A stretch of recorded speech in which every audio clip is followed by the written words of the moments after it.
our first speaker, Superintendent of the Indiana State Police, Doug Carter.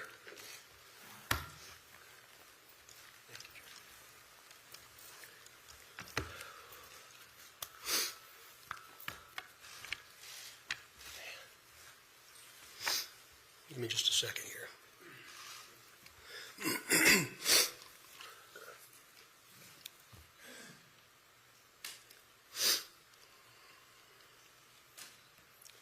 Seldom do I have prepared remarks, but today is different because I do not want there to be any confusion or ambiguity with what I will say.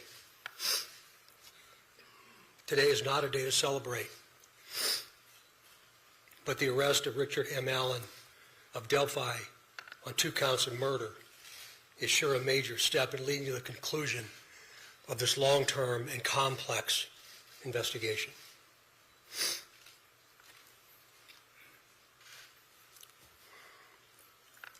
First, I'd like to speak directly to Anna, Mike, Becky, Kelsey, your extended families, along with the entire Delphi community that certainly has grown and now includes our nation and even many countries around the world. I am proud to report to you that today, actually last Friday, was the day, and an arrest has been made. Thanks to literally hundreds of media outlets that have been steadfast in reporting and keeping the memories of Abby and Libby front and center. Many of you in the room have developed relationships with me personally, and you know I always have a personal perspective, and today's no different. But from a very personal perspective, you all have provided inspiration and support, even while oftentimes frustrated with us and me.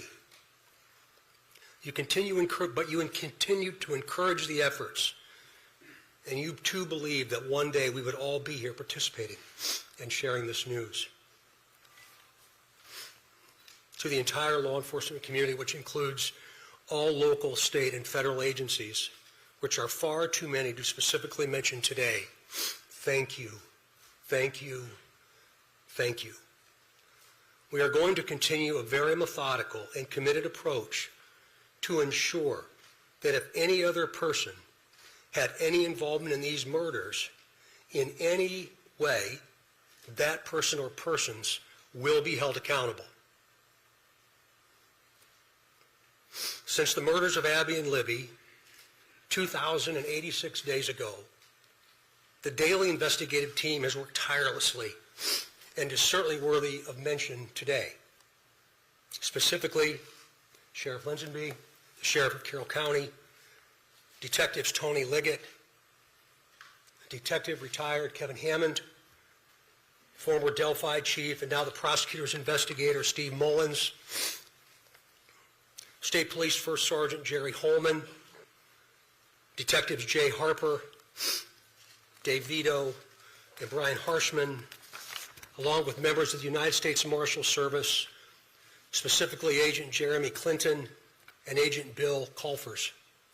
With them today is Dan McClain, the U.S. Marshal, appointed U.S. Marshal. Our state police analyst, our scientist from many different disciplines within our laboratory division, Mrs. Kathy Shank, for your incredible dedication to detail, and to so many others that I know I've missed. I really believe that Abby and Libby would be proud of you for standing strong, even in the face of immense pressure and perpetual criticism. Some of these individuals have postponed retirement, passed on promotional opportunity, have dedicated personal time away from their families, given up nights, weekends, and holidays, all while in the pursuit of accountability for Abby and Libby. I know that today's announcement will not diminish your resolve, and I hope you have found just a bit of peace in this most complicated world. This is really important. While I know you are all expecting final details today concerning this arrest, today is not that day. Today is not that day.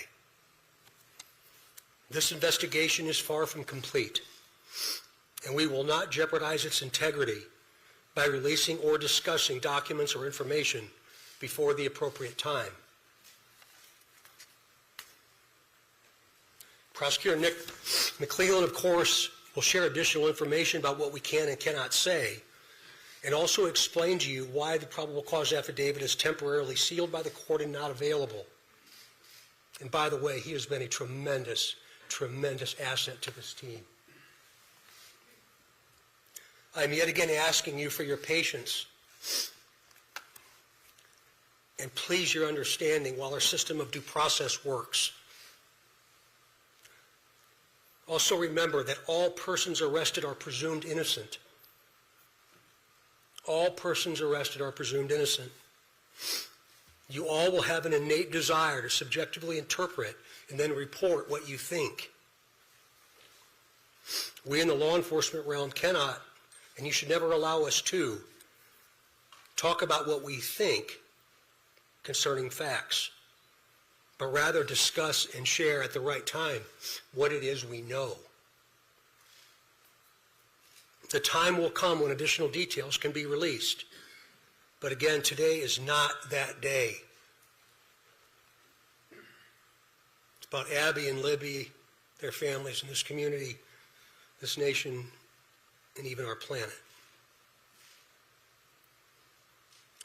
The prosecutor has been very clear with law enforcement about what his expectations are, about what can and cannot be released, shared, or discussed. So we will, of course, comply. If you choose to be critical of our silence, be critical of me, not the front line. These are the folks who have committed their entire lives to a successful conclusion. In other words, a guilty verdict. As we move to the next phase of this investigation, I will continue to offer all resources that the ISP has to not only the investigative team that I anticipate growing, but also to Prosecutor McClellan as we prepare for the coming months. Again, Nick has been very resolute and very clear, and I'm most grateful for his leadership. And it's going to be really important as we move forward. Please continue offering tips that you would like to share. The many avenues to report will remain open and will be available to all. Please continue doing that. In closing, I stand before you in this church and very place where we held our first briefing nearly 6 years ago, and just hours after the murders of Abby and Libby. Right here.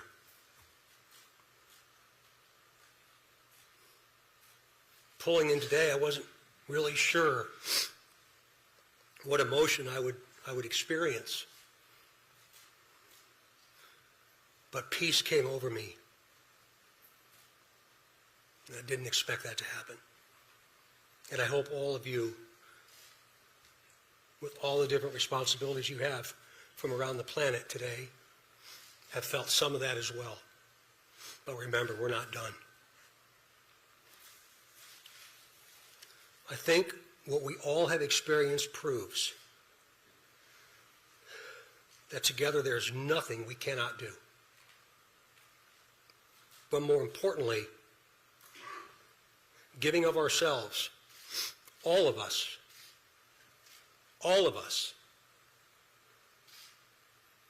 giving of ourselves matters more than what we could ever receive.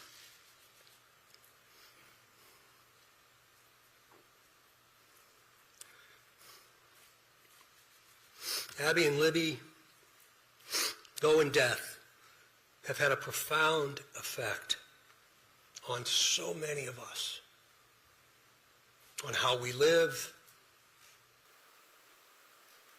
and as importantly, who we all should be.